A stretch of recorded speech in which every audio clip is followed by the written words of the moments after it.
ऐसे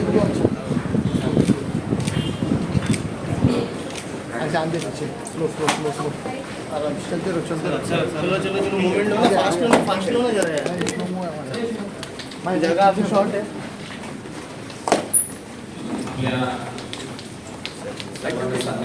संदीप नाईक प्रतिष्ठान यांच्या सौजन्याने 10वा महारोजगार मेळावा इथे संपन्न होत आहे आणि आपल्या सर्वांचे लाडके मित्र आदरणीय भारतीय जनता पार्टीचे जिल्हाध्यक्ष संदीपजी नाईक साहेबांचं जोरदार टाळ्यांच्या गजरामध्ये आपण स्वागत करतो. आज आपल्या आदरणीय संदीपजी नाईक प्रतिष्ठान यांच्या वतीनं 10वा महारोजगार मेळावा इथे संपन्न होतोय. यासाठी आलेले सर्व मान्यवर आदरणीय रवींद्र इताबी साहेब, आदरणीय नीताताई शिर्के, जयजीनाथ साहेब, विनयजी पालकरजी, अशोक गुरखेजी या सर्वांना मी विनंती करतो की कृपा प्रथम व्यासपीठावर यायचा. अमितजी मेडकर साहेब, काटकरी मॅडम, कृपा करून आपण सर्वांनी व्यासपीठावर या. आपल्या सर्वांना विनंती करतो की आपण प्रथम आदरणीय संदीपजी नाईक साहेबांना विनंती करतो की आपण या 10व्या महारोजगार मेळाव्याचं दीप प्रज्वलन आपल्या शुभ हस्ते ते संपन्न करायचं आहे. सगळ्यांना माझी विनंती आहे की टाळ्यांच्या गजरामध्ये आजचा हा दीप प्रज्वलन सोहळा आदरणीय दांडेकर साहेब आपण देखील व्यासपीठावर इथे उपस्थित राहायचं आहे. आदरणीय विनयजी पालकर साहेब आपण कृपा करून आदरणीय पालकर सर आपण देखील व्यासपीठावर यायचं आहे. आदरणीय भाविस्कर साहेब कृपा करून आपण देखील व्यासपीठावर यायचं आहे. मीराताई पाटील, कातकरी मॅडम आपण पण कृपा करून व्यासपीठावर या. दांडेकर साहेब, आदरणीय शिल्पा कांबळी मॅडम आपण सुद्धा व्यासपीठावर. म्हात्रे साहेब, टाळ्यांच्या गजरामध्ये आजचा हा संदीप नाईक प्रतिष्ठान यांच्या सौजन्याने महारोजगार मेळावा आपण सुरू करतोय. मी पुन्हा एकदा आपल्या सर्व कंपन्यांचे पदाधिकारी, सर्व आमचे उमेदवार, आपल्या सर्वांचं आदरणीय संदीपजी नाईक साहेब यांच्या वतीनं जोरदार टाळ्यांच्या गजरात आपल्या सर्वांचं आम्ही इथे स्वागत करतोय.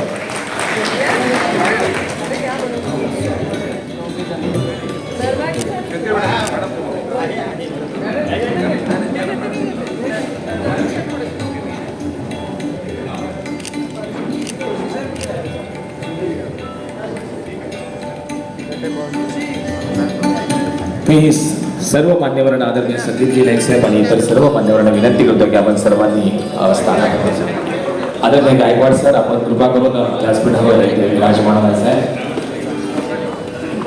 आदरणीय विशाल गोळ साहेब आपण देखील व्यासपीठावर यायचं आहे. मी इतर सर्व आदरणीय जयजीनाथ साहेब, रवींद्र इतापे साहेब, आदरणीय अशोकजी गुडके साहेब, अशोकजी दरबागे साहेब, नीताताई शिर्के, सुरेश पाटील साहेब, आदरणीय श्याम कोटकरजी, अमित मेडकर साहेब, राजेश वाळेजी, गिरीश म्हात्रे साहेब इतर सर्व मान्यवरांना विनंती करतो की आपण सर्वांनी कृपा करून व्यासपीठावर विराजमान व्हायचं आहे, बसून घ्यायचं आहे.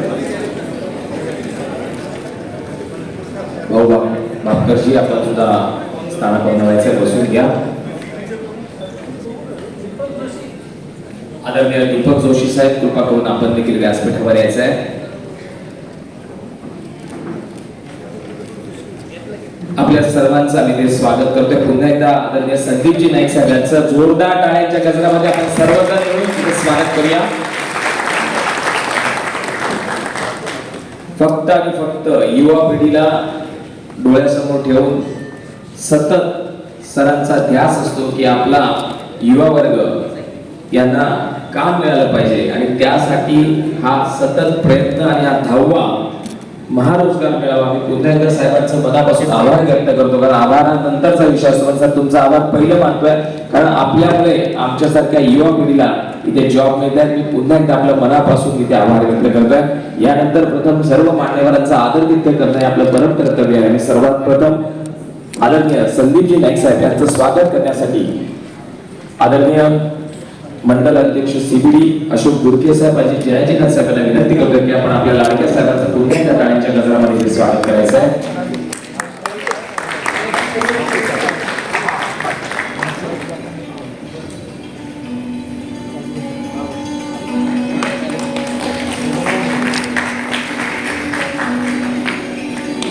यानंतर अजून एक छोटीशी विनंती आदरणीय जयजीनाथ साहेब, विनयजी पालकर साहेब, अशोकजी गुरके साहेब आणि अशोकजी दरबागे साहेब आपण कृपा करून थोडंसं सर्व इतर मान्यवरांचं स्वागत आपण आपल्या शुभ हस्ते करणार आहोत. तर कृपा करून आपण थोडे विनयजी पालकर साहेब आपण पुढे यायचं आहे. शेवटी नरवागी सभामधून पुढे कारण आपण सर्व मान्यवरांचे ते स्वागत करणार आहोत. आदरणीय रवींद्र इटापे साहेब त्यांचं स्वागत मी आदरणीय जयाजी नाईक साहेबांना विनंती करतो की आपल्या शुभ हस्ते त्यांचं स्वागत करायचं आहे.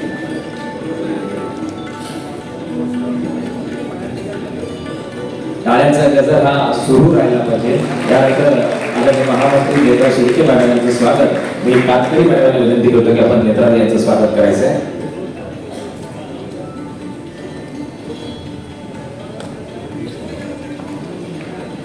यानंतर आदरणीय अभिजी मेडकर साहेब यांचं स्वागत मी विनीजी पालकर साहेबांना विनंती करतो आपल्या शुभ हस्ते त्यांचं देखील स्वागत करायचं आहे. टाळ्यांचा गजर हा सर्व मान्यवरांसाठी हा सुरू झाला पाहिजे.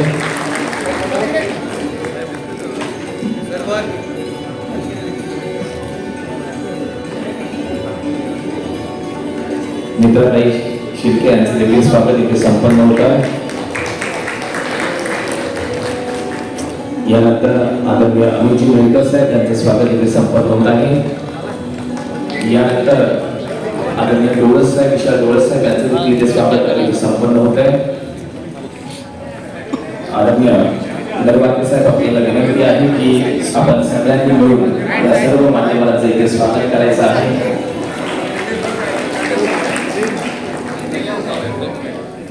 यानंतर आपण इतर सर्व मान्यवरांना विनंती की आपण प्रत्येकाचा सन्मान करण्यासाठी विनीजी पालकर साहेब आणि आदरणीय नरवाके साहेब आपण त्यांच्या जवळ आपण जायचं आहे. मीराताई पाटील यांचा देखील इथे सन्मान होत आहे. शिल्पाताई कांबळेताई यांचं देखील स्वागत मी कातकरी मॅडमांना विनंती करतोय. त्यानंतर गायकवाड साहेब यांचं देखील स्वागत मी विनीजी पालकर साहेब यांना विनंती करतो आपल्या शुभास्थापक गायकवाड साहेबांचं स्वागत करायचं आहे. यानंतर आपण कातकरी मॅडम कांबळे मॅडमचं आणि मीराताई पाटील यांचं स्वागत करायचं आहे. नरवाके साहेबांना माझी विनंती आहे की आपण मागच्या शिल्पाताई कांबळे यांचं स्वागत कातकरी मॅडमच्या शुभास्ते होत आहे. मीराताई पाटील यांचं देखील स्वागत मी कातकरी मॅडमांना विनंती करतो आपल्या शुभास्थापन त्यांचं देखील स्वागत करायचं आहे. आदरणीय राजेश रॉय साहेब यांचं देखील स्वागत मी नरवाके साहेबांना विनंती करतो आपण त्यांचं स्वागत करायचं आहे.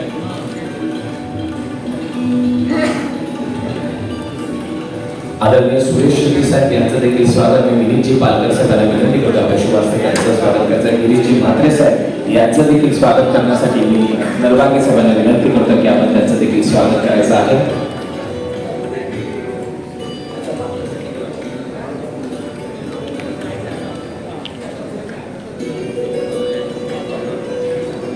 आदरणीय सुरेशजी गायकवाड साहेब यांचं स्वागत इथे झालेलं आहे. बंद्रे साहेब अप्पा मोहिने साहेब यांचं देखील स्वागत. आदरणीय गणेश कळवे साहेब आपले देखील इथे स्वागत होत आहे. शेखरजी गोपी साहेब आपलं देखील इथे आम्ही स्वागत करीत आहोत. आदरणीय जगन्नाथ कोळी साहेब अभिजी मडवी साहेब कृपा करून या सर्वांचं स्वागत करण्यासाठी विनीजी पालकर साहेब आणि नरवाके साहेबांना विनंती करतो की आपल्या सर्वांचं रांगेमधून आपण प्रत्येकाचं स्वागत करायचं आहे. आदरणीय सुभाषजी गायकवाड साहेब आपल्या देखील स्वागत संपन्न होत आहे.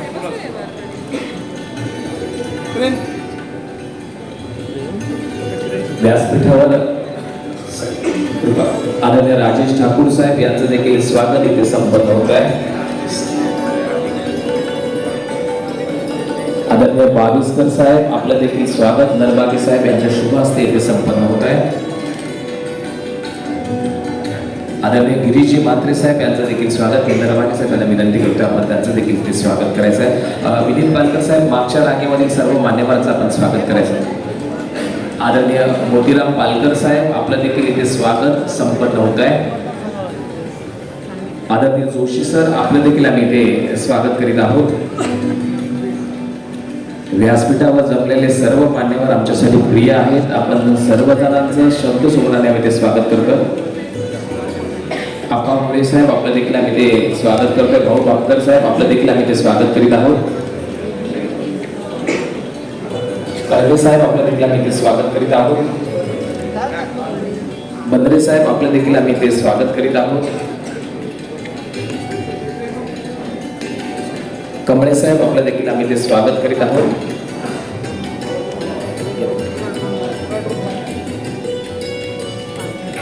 आदरणीय जगन्नाथ कोळी साहेब आपल्या देखील आम्ही ते स्वागत संपन्न करतोय.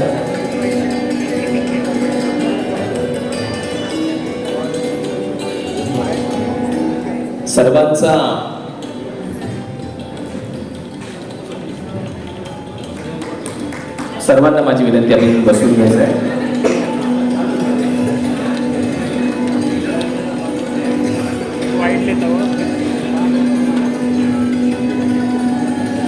आपल्या सर्वांनाच यामध्ये सर्व पत्रकार बंधू आणि भगिनींना खास करून माहिती असेल की आपला 9वा रोजगार मेळावा संपन्न झाला आणि त्यामध्ये आपल्याकडे कितीतरी युवा वर्ग आहे की ज्यांना नोकरीच्या संधी फक्त आणि फक्त आदरणीय संदीपजी नाईक साहेब यांच्या वतीने उपलब्ध झालेल्या आहेत. आणि आजचा हा 10वा महारोजगार मेळावा आहे आणि खास करून यामध्ये आपल्याकडे एअरपोर्ट पासून तर बँक्स पर्यंत आणि जवळजवळ LIC असतील अशा कित्येक कंपन्या आज आपल्याकडे उपस्थित आहेत. त्यांचं इथे आपण स्पॉट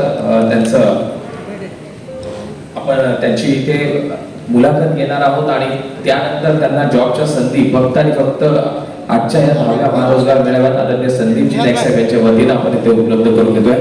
अजून एक सन्मान आपल्या सर्वांना सांगू इच्छितो की ज्यांचा हे खास करून नवी मुंबईचे रहिवासी आहेत आणि आपल्या फक्त आणि फक्त नवी मुंबईच्या युवा वर्गाला इथे नोकरीची संधी मिळावी व त्यांचा ध्यास असतो ते आदरणीय संदीप दांडेकर साहेब यांचं जवळजवळ ह्या कॉर्पोरेट क्षेत्रामध्ये 35 वर्षाचा त्यांचा हा अनुभव आहे आणि अनेक देशांमध्ये त्यांनी काम केलेलं आहे. आणि आज त्यांचा सन्मान मी आदरणीय संदीपजी नाईक साहेब यांना विनंती करतोय की आपण संदीपजी दांडेकर साहेब यांचं स्वागत करायचं आहे. संदीपजी दांडेकर साहेब कृपा करून आपण पुढे यायचं आहे.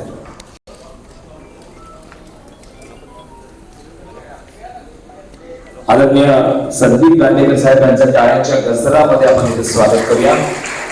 आणि आजच्या 10व्या महारोजगार मेळाव्या संदर्भात आपल्याला सांगू इच्छितो की जवळजवळ 100 पेक्षा जास्त कंपन्यांनी आजच्या या 10व्या महारोजगार मेळाव्याला जवळजवळ आपल्याला इथे सहभाग नोंदवलाय आणि 8700 जॉब साठी इथे रजिस्ट्रेशन झालेलं आहे. 8700 विद्यार्थी उमेदवार या महारोजगार मेळाव्यामध्ये त्यांनी आपलं रजिस्ट्रेशन केलेलं आहे आणि नक्कीच त्यांच्या संधीचं त्यांना सोनं होईल अशी मी आशा बाळगतोय. कृपा करून मी सगळ्यांना विनंती करतो की आपण सर्वांनी स्थानापन्न व्हायचं, बसून घ्यायचंय. यानंतर मी आदरणीय प्रस्तावना करण्यासाठी संदीप नाईक प्रतिष्ठान यांच्या वतीनं ऐरोली मतदारसंघाचे प्रथम आमदार आणि भारतीय जनता पार्टीचे निवडणूक जिल्हा अध्यक्ष संदीपजी नाईक साहेब यांचं पुन्हा एकदा जोरदार टाळ्यांच्या गजरात स्वागत करून त्यांना विनंती करतो की आपण इथे आपली प्रस्तावना सादर करायची आहे. धन्यवाद साहेब.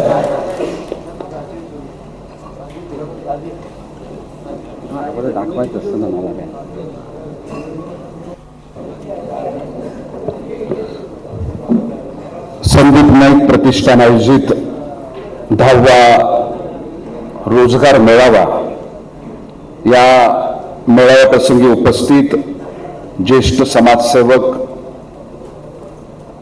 डॉक्टर जयाजी नाथ, समाजसेवक श्री अशोकजी गुरखे, समाजसेवक श्री रवींद्रजी थापे,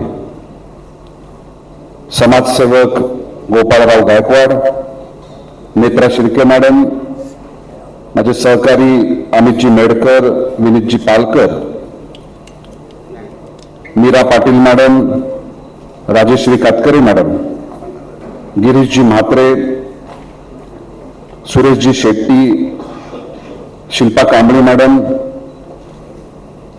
विशालजी डोळस, अशोकजी नरबागे, भाऊ भापकर, अमितजी मडवी, जगन्नाथजी कोळी, दीपक जोशी, मोतीरामजी पालकर,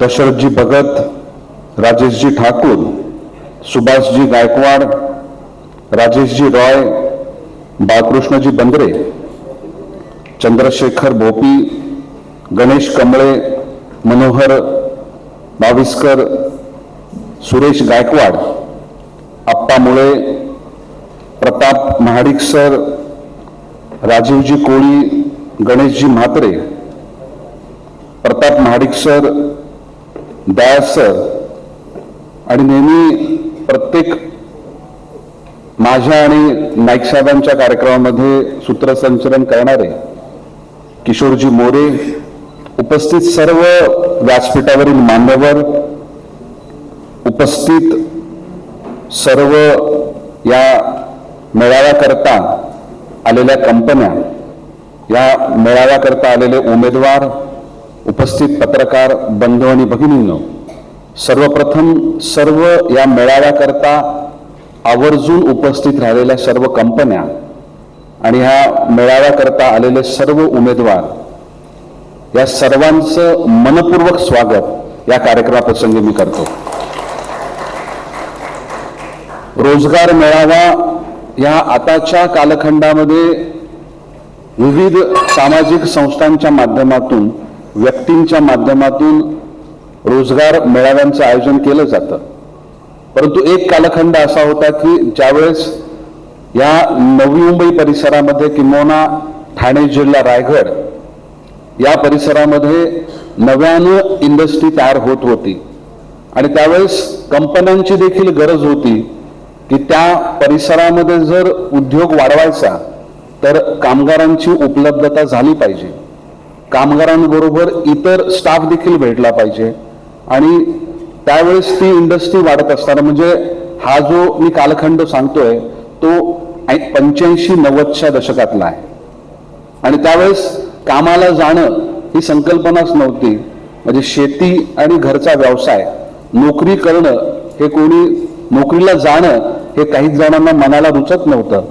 आणि त्या कालखंडामध्ये जर नवी मुंबई शहर, रायगड आणि ठाणे जिल्ह्याचा जर विचार आपण केला तर ज्येष्ठांशी बोलताना अनेक जण आम्हाला सांगतात की आता तुम्ही नोकऱ्यांकरता तुम्ही रोजगार मेळावे भरवता, परंतु एक कालखंड असा होता की गावागावामध्ये बस यायच्या आणि बसमधून तुम्ही या नोकरी करता या कंपनीमध्ये या, अशा प्रकारचं सांगणं हे कंपनीच्या माध्यमातून असायचं.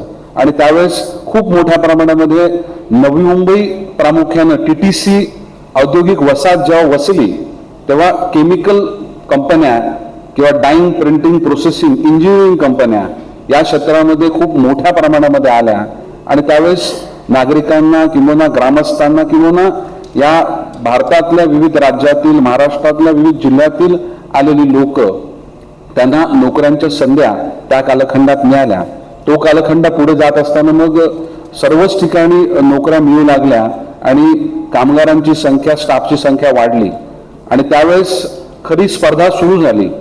आणि त्या कालखंडामध्ये युनियन क्षेत्रामध्ये आदरणीय गणेशजी नाईक साहेबांचं कार्य सुरू होतं. 85 आणि 95 आणि 2000चा जर कालखंड बघितला तर त्या कालखंडात सगळ्यात जास्त युनियन कोणत्या नेत्याकडे आहेत तर त्या नेत्याचं नाव आदरणीय गणेशजी नाईक साहेब होतं. आणि अशा कालखंडामध्ये आपल्या स्थानिकांना किंवा त्या शहरातल्या, त्या परिसरातील नागरिकांना नोकरी मिळाली पाहिजे, अशा प्रकारचा अट्टास हा नेहमी नाईक साहेबांचा असायचा. ते स्वतः उमेदवारांना कंपन्यांमध्ये घेऊन जायचे. एक फेरी, दुसरी फेरी, जिथपर्यंत उमेदवाराला नोकरी मिळत नाही तिथपर्यंत त्यांचे प्रयत्न त्यांच्या सहकाऱ्यांच्या समवेत असायचे. आणि अशा कालखंडात फक्त उमेदवारांना किंवा ग्रामस्थांना किंवा त्या शहरवासियांना नोकऱ्या मिळाव्याच हाच उद्देश त्यांच्या डोळ्यासमोर होताच, परंतु त्याचसोबत इंडस्ट्री देखील जगली पाहिजे. इंडस्ट्रीचा देखील विचार हा देखील नाईक साहेबांनी त्यावेळेस प्रामुख्याने बघितला. म्हणजे कामगारांना रोजगार मिळाला पाहिजे आणि जे उद्योजक आहेत त्यांची देखील प्रगती झाली पाहिजे, त्यांना देखील त्यांच्या उद्योगामध्ये यश मिळालं पाहिजे. अशा प्रकारच्या दोन भूमिका त्या आदरणीय गणेशजी साहेबांनी नेहमी मांडल्या. नंतरच्या कालखंडामध्ये युनियन थोडीशी म्हणजे संपुष्टात आली, म्हणजे कॉन्ट्रॅक्ट ऍक्ट हा आला आणि त्यामुळे मोठमोठ्या कंपन्यांमध्ये मग व्हेंडर्स आणि कॉन्ट्रॅक्ट अशा प्रकारची व्यवस्था त्या ठिकाणी निर्माण झाली. आणि मग ज्या क्षेत्रामध्ये जो ग्रॅज्युएट होतो त्या क्षेत्राला त्या देशस्तरावरून त्या ठिकाणी बोलवलं जातं आणि मग जॉब्स त्या ठिकाणी दिले जातात. सौभाग्यानं आपल्या नवी मुंबई शहराची सर्वांगीण वाटचाल ही अत्यंत गतिमान आहे. आज असा विचार केला तर खूप मोठी इंडस्ट्री हे आपल्या नवी मुंबई क्षेत्रामध्ये आहे. आता नव्यानं सुरू होणारं एअरपोर्ट हे देखील आपल्या शहराला लागून आहे. एअरपोर्ट देखील साधारणतः वर्षभरामध्ये या वर्ष दीड वर्षामध्ये फुल फ्लेज एअरपोर्ट सुरू होईल. एअरपोर्टमधील ग्राउंड स्टाफ असेल किंवा त्या ठिकाणी इतर अलाइड बिझनेसेस म्हणजे हॉटेल इंडस्ट्री, कार्गो इंडस्ट्री असे अनेक त्या ठिकाणी ऑपॉर्च्युनिटीज ह्या तरुणांकरता उपलब्ध होणार आहेत. आणि त्याची सुरुवात ज्या दिवशी एअरपोर्ट लँड होईल किंवा टेक ऑफ होईल त्या दिवशी नाही, तर आतापासूनच याबद्दलचं अवेअरनेस आपल्या शहरामधील प्रत्येक तरुणांमध्ये त्या ठिकाणी पोहोचवणं, त्याबाबत जागृती निर्माण करणं ही त्या ठिकाणी तितकीच महत्वाची आहे. ज्या पद्धतीनं एअरपोर्ट आपल्या शहराच्या नजदीक येते, त्याचबरोबर डेटा सेंटर म्हणजे हा करोनाच्या कालखंडामध्ये आपला डेटा म्हणजे भारताचा डेटा हा प्रामुख्यानं परदेशामध्ये होता.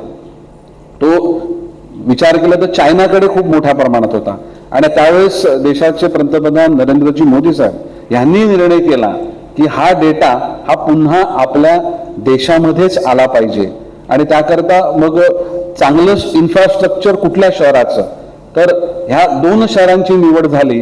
त्यामध्ये हैदराबाद आणि नवी मुंबई हे 2 शहर की ज्या शहरांचं या संपूर्ण डेटा सेंटर करता पूरक असं इन्फ्रास्ट्रक्चर या 2 शहरांमध्ये आहे.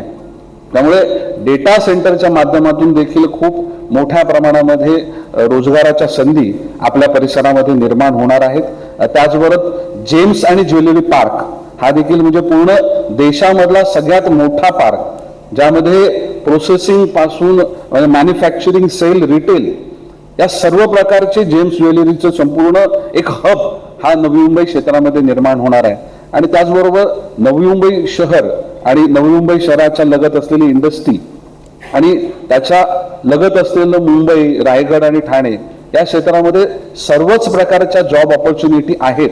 परंतु ते असताना त्याचा फायदा, त्याचा लाभ आपल्या शहरातल्या नागरिकांना होतोय का हे बघणं अत्यंत महत्वाचं आहे. आणि त्याच अनुषंगानं आदरणीय गणेशजी नाईक साहेबांच्या मार्गदर्शनाखाली या साधारणतः जर 5 वर्षाचा जर कालखंड बघितला तर जवळपास 10 रोजगार मेळावे करण्यामध्ये आपल्या या सगळ्या सहकार्यांना यश मिळालेलं आहे. परंतु एकदा वर्षातून 2 वेळा रोजगार मेळावे भरावेत का, 3दा भरावेत का, तर नाही. ही प्रक्रिया ही निरंतर सुरू राहिली पाहिजे. कारण एखाद्या इंडस्ट्रीची गरज ही जर आज त्यांची इंडस्ट्री सुरू करायची आहे तर आजच त्यांना ह्युमन रिसोर्स हा उपलब्ध हवा असला पाहिजे. जर आपल्या शहरामधल्या लोकांचे जर त्या ठिकाणी बायोडाटाच गेले नाहीत, आपण जर आपली मागणी केली नाही, आम्हाला जॉब हवा आहे असं सांगितलं नाही, तर ती ऑपॉर्च्युनिटी दुसऱ्याकडे निघून जाईल. म्हणजे आपल्याकडे इंडस्ट्रीमध्ये कोणत्या प्रकारच्या जॉब ऑपॉर्च्युनिटीज उपलब्ध आहेत आणि आपल्या शहरामध्ये कोणत्या प्रकारचं ह्युमन रिसोर्स आहे यांची सांगड घालणं ही अत्यंत गरजेचं आहे. त्यामुळे अशा प्रकारचे रोजगार मेळावे वर्षातून 2दा-3दा नाही तर रोजच्या दिवसागणी या गोष्टीचं कुठेतरी माहिती इंडस्ट्रीला कोणत्या प्रकारचा ह्युमन रिसोर्स उपलब्ध आहे ती आणि कुठल्या प्रकारचे जॉब्स उपलब्ध आहेत ती माहिती त्या उमेदवारांपर्यंत दररोज पोहोचवणं ही महत्वाची बाब आहे. आणि त्याकरता रोजगार मेळाव्यांचं आयोजन इथापे साहेब आपल्यामध्ये केलंच जाईल. म्हणजे आज शिबिडे येथे आज आपण रोजगार मेळाव्याचं आयोजन केलेलं आहे. आणि मी आल्यानंतर मला अशी माहिती मिळाली की हा अनेक वर्षापासून एकही रोजगार मेळावा CBD बेलापूर येथे झालेला नव्हता, परंतु हा पहिला रोजगार मेळावा हा बेलापूरमध्ये होतोय. तर हे होत असताना या गोष्टीचं समाधान आहे, परंतु अजून जबाबदारीची जाणीव या अनुषंगानं आम्हा सर्व कार्यकर्त्यांना निश्चित होते आहे. हे रोजगार मेळावे आपण 1 वर्षातून 2 नाही तर ह्या साधारणतः ह्या 5-6 महिन्याच्या कालखंडामध्ये नवी मुंबई मधल्या प्रत्येक नोडमध्ये रोजगार मेळाव्याचं आयोजन केलं जाईल असा विश्वास या ठिकाणी व्यक्त करतो. आणि त्याचबरोबर रोज कुठल्या तरी नव्या कंपन्यांची सुरुवात होते. प्रत्येक वर्षी वेगवेगळ्या क्षेत्रांमध्ये मुलं ग्रॅज्युएट होत आहेत.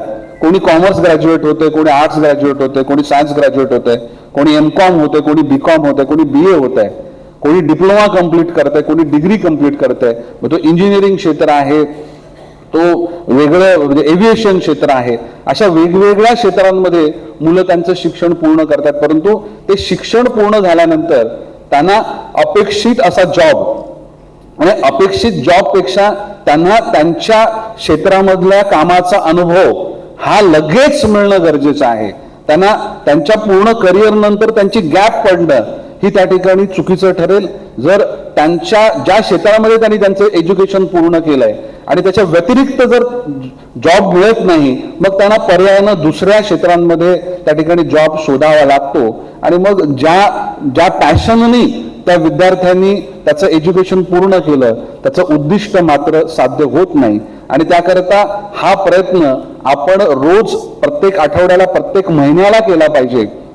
आणि त्या अनुषंगानं प्रयत्न करत असताना आजच्या जॉब फेअरमध्ये जवळपास 100 कंपन्या आणि त्या 100 कंपन्यांच्या माध्यमातून 8,000 जॉब्स उपलब्ध आहेत. आणि त्या अनुषंगानं आज विविध उमेदवारांचे इंटरव्ह्यूज ह्या आजच्या रोजगार मेळाव्यामध्ये होणार आहेत. परंतु रोज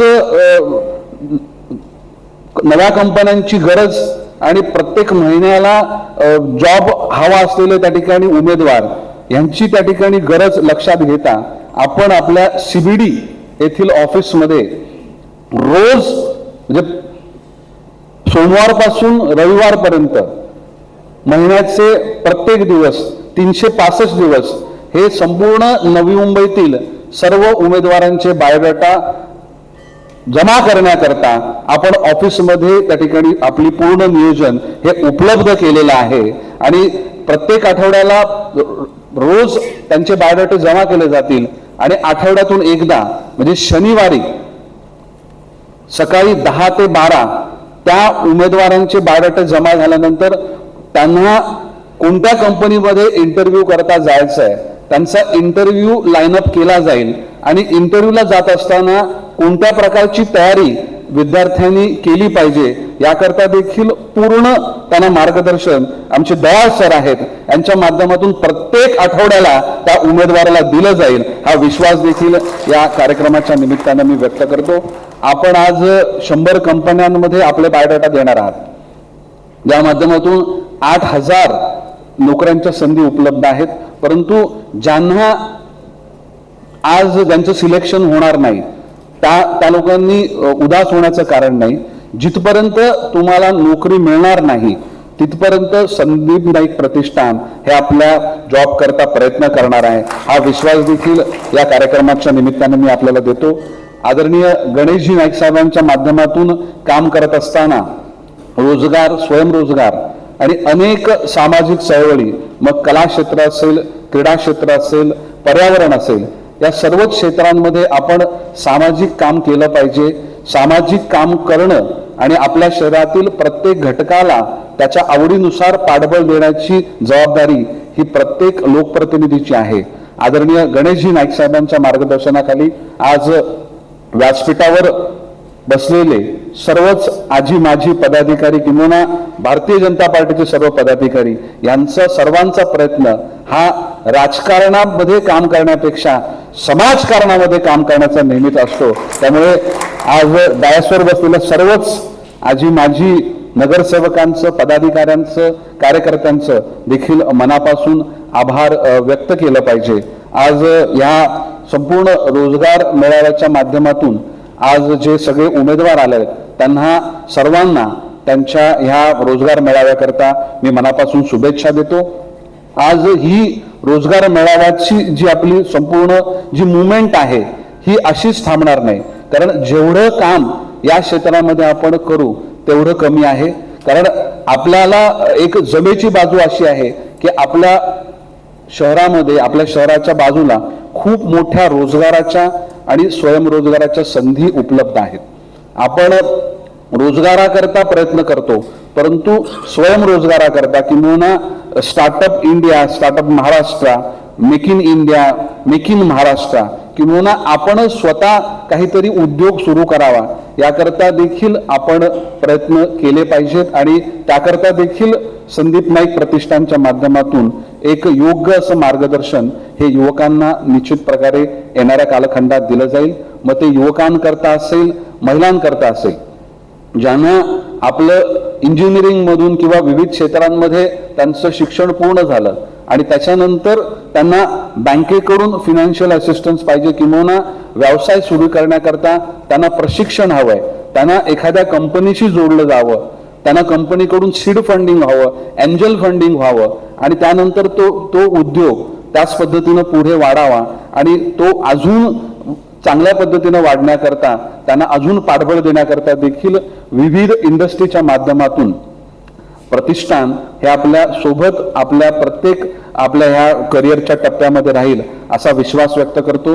आज कमी कालावधीमध्ये म्हणजे बॅक टू बॅक कार्यक्रम असताना सर्व लोकप्रतिनिधी, आजी माजी नगरसेवक सर्वजण आपण आवर्जून या कार्यक्रमाला उपस्थित राहिले, त्याबद्दल मी आपले आभार व्यक्त करतो आणि सर्व उमेदवारांना त्यांच्या भावी यशस्वी वाटचालीकरता मनापासून शुभेच्छा देतो. धन्यवाद. जय हिंद, जय महाराष्ट्र. धन्यवाद साहेब. आत्ताच इटाबे साहेब विषय आला की CBD मध्ये रोजगार मेळावा आणि साहेब आहेत, तर आता CBD मध्ये नेहमीच आपल्याला आपल्यासाठी आणि आपल्या जनतेसाठी नेहमीच समाजोपयोगी कार्यक्रम होत राहतील. आदरणीय आपले भारतीय जनता पार्टीचे जिल्हा अध्यक्ष आपल्या बेलापूरला कार्यालय, तिथे देखील आत्ता सरांनी सांगितलं की जवळजवळ आपण सर्व इथे इंटरव्ह्यू देणार आहात. एखाद्याला जॉब लागला नाही तरी सुद्धा आपण कार्यालयात भेट घेऊ शकता. कार्यालयाचा पत्ता आपल्याला हवा असेल तो सुद्धा मी आपल्याला उपलब्ध करून देऊ. मी पुन्हा एकदा साहेब, तुम्ही आमच्या पाठीशी उभी राहता हीच आमच्यासाठी खूप मोठी गोष्ट आहे. आणि गणेश नाईक साहेब आहे तो मुमकिन आहे, संदीप नाईक साहेब आहेत ते गॅरंटी आहे. तर साहेबांचं मनापासून इथे आभार व्यक्त करूया. यानंतर खास करून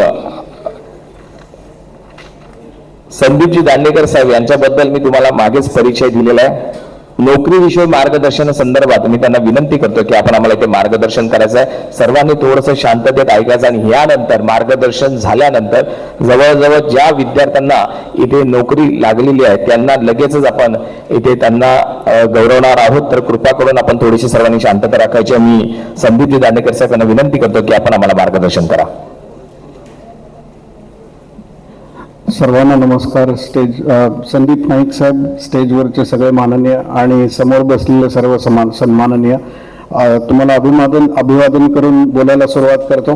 अर्धा पाऊण तास बोलणार नाही, 10 मिनिटं बोलणार आहे आणि कंटिन्युअस मराठीत बोलायची थोडीशी सवय नाही. मी मराठीच आहे, पण थोडंसं जर मध्ये इंग्लिश आलं तर सांभाळून घ्या. संदीप नाईक साहेब, तुमची लिडरशिप ही नेहमीच इन्स्पायरिंग असते.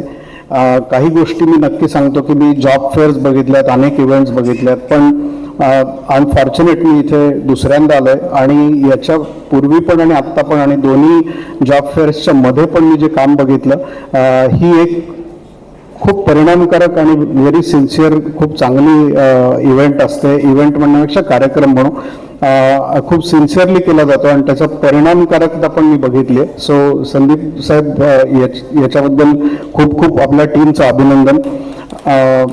दुसरी गोष्ट मला संदीप साहेबांबद्दल नेहमी जाणवते, एक असते लिडरशिप जी एरियल व्ह्यूची असते, बर्ड्स आय व्ह्यू ज्याला म्हणतो, आपल्याला टॉप व्ह्यू बघतो, which is a very good quality of leadership व्हिजनरीची. आणि संदीप नाईक साहेब एरियल व्ह्यू पण बघतात आणि ऑन ग्राउंड पण बघतात. आता आपण बघितलं की किती फाईन डिटेल्सचा विचार करतात, किती प्रत्येक गोष्टीचा त्यांनी विचार करून एक एक गोष्ट स्टिच केलेली आहे. So this is wonderful. दुसरी गोष्ट, एक बायनॉक्युलर असतो, आपण एक बाजूने बघितलं की आपल्याला पिक्चर मोठं दिसतं, झूम दिसतं, आणि दुसरी बघितलं की आपल्याला मोठं पिक्चर वाईट दिसतं. सो संदीप साहेब, आपण बायनॉक्युलर दोन्ही बाजूनी वापरता आणि त्यामुळे तुम्हाला मोठं पिक्चर पण दिसतं आणि तुम्हाला मायन्यूट डिटेल्स पण दिसतात, ज्याचा तुम्ही वापर करून खूप चांगलं काम आपल्या सगळ्यांसाठी करता. याच्याबद्दल खूप धन्यवाद, आभार. आजची नवीन पिढी ही खूप वेगळी आहे, कारण भारतामध्ये 35 कोटी तरुण लोक आहेत. India is suppose to be the youngest economy. हे जसं ब्लेसिंग आहे तशीच आपली जबाबदारी आहे, कारण 35 कोटी लोकांसाठी त्यांना एम्प्लॉयबल करण्यासाठी आणि आज नाही तर पुढची 25-30 वर्ष त्यांना एम्प्लॉयबल ठेवण्यासाठी आपल्याला एक स्ट्रॅटेजी पाहिजे. दुसरी गोष्ट, जशी तुमच्याकडे नवीन संधी आहेत तशी तुमच्याकडे नवीन आव्हानं पण आहेत. त्यामुळे जसं पूर्वी संदीप साहेब आता अनेक सेक्टर्स बद्दल म्हणाले, समजा पूर्वी आपण बँकचं उदाहरण घेऊ, पोस्ट ऑफिसचं घेऊ, इन्शुरन्सचं घेऊ. एकदा नोकरी चालू झाली की 30-35 वर्ष मनुष्य तिथे नोकरी करायचा आणि तिथून रिटायर व्हायचा. आता तसं नाही आहे. आता बदल हा वातावरणात एवढा आहे, rate of change is so fast की आपण ट्रेडमिलवर उभं राहिल्यासारखं आज परिस्थिती आहे. तुम्हाला जिथे तुम्ही उभं तिथे उभं राहण्यासाठी सुद्धा तुम्हाला पळावं लागतं. त्यामुळे आज तुम्हाला जर नोकरी मिळाली तर तुमचा अॅक्युमेंट असा नसायला पाहिजे की ठीक आहे आता मला नोकरी लागली, आता मी 35 वर्ष इथे आहे. तुम्हाला रिस्किल अपस्किल सतत करावं लागेल. कारण ज्या वेळेला आज मला जो अनुभव मिळाला तो जर आज मी रात्री झोपलो आणि उद्या सकाळी माझी परिस्थिती बदलली असेल तर तो अनुभव माझा शून्य होतो. त्यामुळे तुम्हाला तुमचा जो अनुभव आहे तो सतत रिकॅलिब्रेट करावा लागतो. नवीन शिक्षण घ्यावं लागतं, नवीन सर्टिफिकेशन घ्यावी लागतात, रिकॅलिब्रेट करावं लागतं. आज भारताची आर्थिक परिस्थिती किंवा आंतरराष्ट्रीय लँडस्केपमधली आपली पोझिशन खूप वेगळी आहे. India brand is very high today, India opportunities are very high. तर याच्यामध्ये भारताच्या प्रगतीबरोबर माझी प्रगती कशी होईल, स्पर्धा आपण ज्या वेळेला म्हणतो तेव्हा आपल्याला एक लक्षात ठेवलं पाहिजे, जगात कुठेही तुम्ही इतिहासापर्यंत बघितलं कुठल्याही देशामध्ये तर मायग्रेटिंग क्राऊड जो असतो तो जास्त हंगर ड्रिव्हन असतो, तो जास्त इंटेन्स असतो.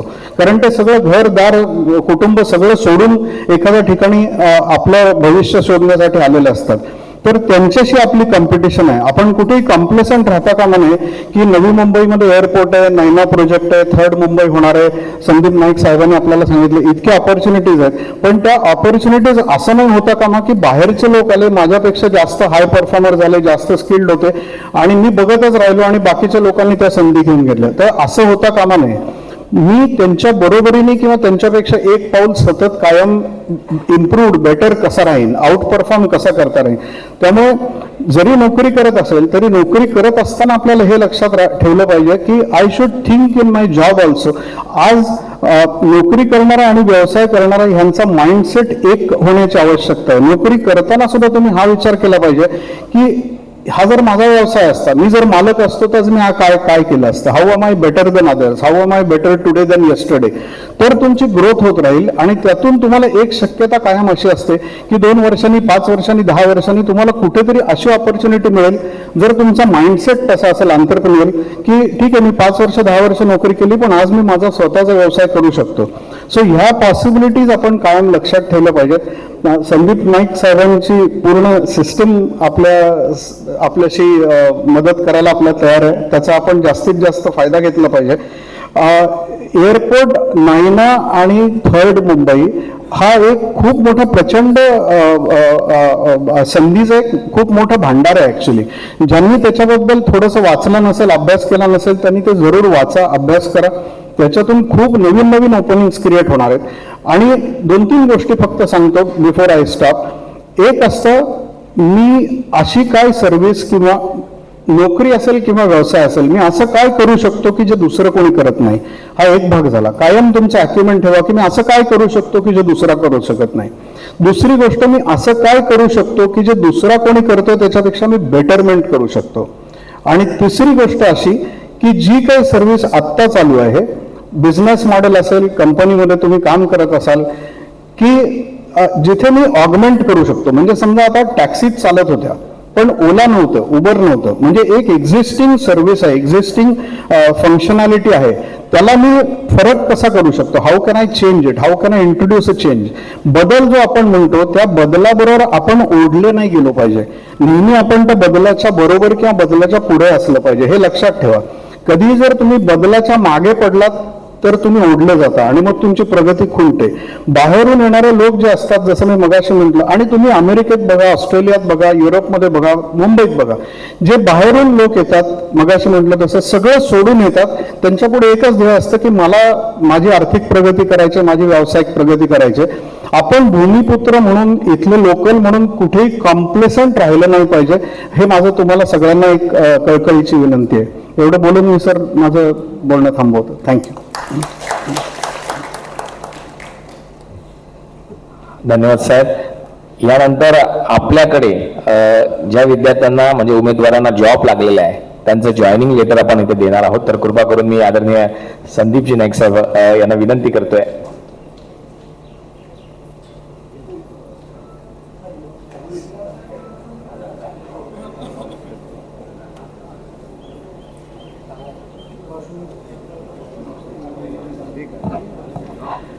आणि थोडीशी पार्श्वभूमी सांगू इच्छितो. हे जे उमेदवार आहेत यांचा इंटरव्ह्यू झालेला होता आणि त्या इंटरव्ह्यू झालेल्या विद्यार्थ्यांचा म्हणजे आता पण त्यांचा इंटरव्ह्यू घेतलेला आणि त्या इंटरव्ह्यू मध्ये हे जे सिलेक्ट झालेले आहेत त्यांना आपण इथे लगेच जॉईनिंग लेटर देत आहोत आणि आपला ह्यानंतर सुद्धा जो आपण रोजगार मेळावा हा सुरू ठेवणार आहोत. तर मी ज्यांची इथे नावं घेतोय त्यांनी कृपा करून याचा त्यांचा सन्मान, त्यांना त्यांच्या भावी आयुष्यात शुभेच्छा देण्यासाठी मी आदरणीय संदीपजी नाईक साहेबांना विनंती करतो की आपण त्यांना शुभेच्छा आणि आशीर्वाद द्यायचे. सर्वात प्रथम रोहित झिरमुटे यांनी पुढे यायचं. रोहित झिरमुटे आपण पुढे या आणि त्यांचे जे कंपनी प्रतिनिधी आहेत त्यांनी सुद्धा पुढे यायचं आहे, कारण आपल्या कंपनीमध्ये एक चांगला असा उमेदवार आता भावी आयुष्यात काम करणार आहे. मी रोहित झिरमुटे यांना विनंती करतो की आपण कृपा करून व्यासपीठावर यायचं. आपल्याला भावी आयुष्यासाठी लक्ष शुभेच्छा. त्यानंतर एजीएस ट्रान्झॅक्ट टेक्नॉलॉजीचे प्रतिनिधी यांनी सुद्धा कृपा करून पुढे यायचं. आले असतील तर त्यांनी पुढे यायचं आहे. अथर्व भिंगारडे, अथर्व आपण सुद्धा पुढे यायचं. एजीएस ट्रान्झिट कंपनीचे प्रतिनिधी आपण सुद्धा त्यांच्याबरोबर पुढे यायचं आहे. अथर्व भिंगारडे आपण पुढे या. यानंतर सुजर पटवा आपण देखील पुढे यायचं आहे. आपला देखील इथे सन्मान होत आहे आणि आपल्याला देखील आपल्या भावी आयुष्यासाठी लक्ष शुभेच्छा आदरणीय संदीपजी नाईक साहेब यांच्या वतीनं. सुजलजी आपण पुढे यायचं. यानंतर भानुप्रताप सिंग आपण देखील लगेचच पुढे यायचं आहे. सुजल आपल्याला देखील भावी आयुष्यासाठी आम्ही शुभेच्छा देतोय. स्किल फेम कंपनीमध्ये इथे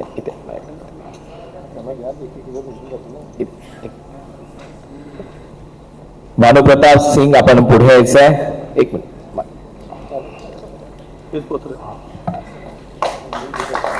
यानंतर स्किल फेम मध्ये आदरणीय रवी जिल्हापूर यांची देखील नियुक्ती झाली आहे. कृपा करून आपण पुढे यायचं आहे.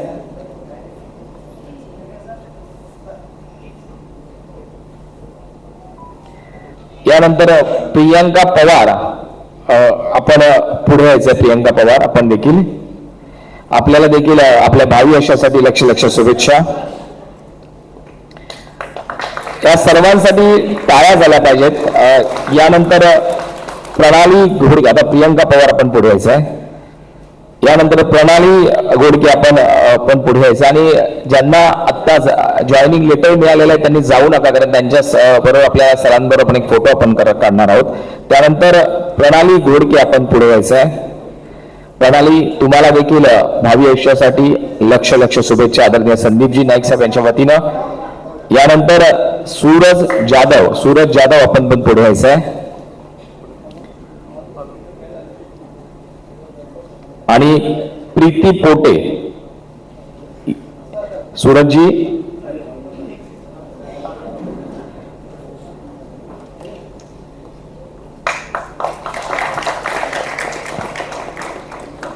प्रीती पोटे, विशाल साहेब आपण प्रीती पोटे यांना नियुक्ती पत्र द्यायचं आणि प्रीती आपल्याला देखील आदरणीय संदीप नाईक प्रतिष्ठान यांच्या वतीनं आणि संदीप नाईक साहेबांच्या वतीनं भावी आयुष्यासाठी लक्ष शुभेच्छा.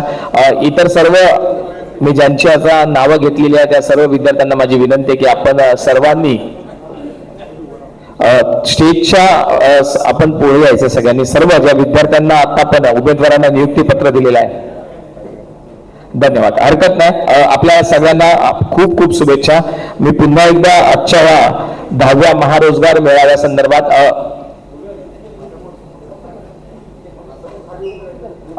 कृपा करून आपण सर्व उमेदवारांनी आपलं नियुक्ती पत्र घेऊन स्टेजच्या मध्यभागी उपस्थित व्हायचं आहे.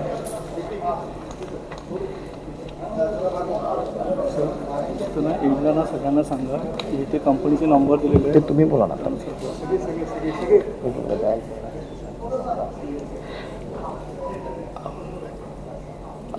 या सर्व उमेदवारांसाठी जोरदार टाळ्या सर्वांसाठी. दयाल सर आपल्याला आता काही सूचना देतील आणि त्याच्यानंतर आभार प्रदर्शन होऊन नंतर आदरणीय कार्यक्रम सुरू आहे. त्यानंतर मी दयाल सरांना विनंती करतो की आपल्याला काही त्यांना सूचना द्यायच्यात. सर्व उपस्थित विद्यार्थ्यांना एक विनंती आहे की प्रत्येकाच्या हातामध्ये ना आपल्याकडे 50 कंपन्यांचा चार्ट ज्या या ठिकाणी आज बसलेले आहेत ते आहेत. या प्रत्येक कंपनीचा स्टॉल क्रमांक आपण लिहिलेला आहे. त्या कंपनीमध्ये कुठले जॉब्स उपलब्ध आहेत आणि त्याच्यासाठी एज्युकेशन क्रायटेरिया काय आहे, स्किल क्रायटेरिया काय आहे तो लिहिलेला आहे. तेव्हा उपस्थित विद्यार्थ्यांना विनंती आहे की प्रत्येकाच्या हातात जो चार्ट आहे त्या चार्टनुसार आपण प्रत्येक कंपनीमध्ये जा आणि आपण कृपया इंटरव्ह्यू द्या. म्हणजे आता ज्या विद्यार्थ्यांना आपण नियुक्तीपत्र दिलं तसेच नियुक्तीपत्र आपण आजच्या दिवसाभरामध्ये तुम्हालाही देऊ शकेल, याबद्दल माझी विनंती आहे. एवढंच सांगून माझी सूचना संपवतो. दयाल सरांनी ज्या सूचना दिलेल्या आहेत त्या आपण फॉलो करायच्या आहेत. आपला 10वा महारोजगार मेळावा सुरू राहणार आहे. आपले सर्व प्रतिनिधी आणि कंपन्यांचे प्रतिनिधी देखील त्यांना मदत करतील तर कृपया घाई गर्दी करू नका.